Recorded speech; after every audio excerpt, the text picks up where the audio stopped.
పెళ్ళి ఎంతకాలం అయిందమ్మా? 15 సంవత్సరాలు అయింది మేడం. వయసు 31 ఇయర్స్. 15 ఇయర్స్ అయింది ఈ అమ్మాయికి పెళ్ళయి యాక్చువల్గా. సో ఇన్ఫర్టిలిటీతో వచ్చారు 3 months నుంచి కదా. 3 months first cycle ovulation induction పెట్టాము విత్ సింపుల్ మెడికేషన్స్. కన్సీవ్ అవ్వలేదు. తర్వాత నెక్స్ట్ సైకిల్లో ఐయుఐ చేసుకోమని అడ్వైస్ చేశాము. పాపం ఇద్దరు వైఫ్ అండ్ హస్బెండ్ యాక్సెప్ట్ చేశారు.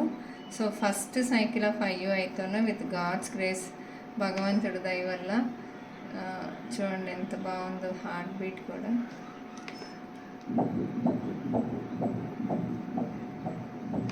సో సాయినాథుడిని అమ్మవారిని మనస్ఫూర్తిగా ప్రార్థిస్తున్నాను. హెల్దీ బేబీ ఈ పేషెంట్కి, ఈ కపుల్కి మా సాయిరామ్ హాస్పిటల్ ద్వారా మేము ఇవ్వాలని, సో ఏ ఇబ్బందులు లేకుండా మంచి హెల్దీ బేబీ రావాలని కోరుకుంటున్నాను.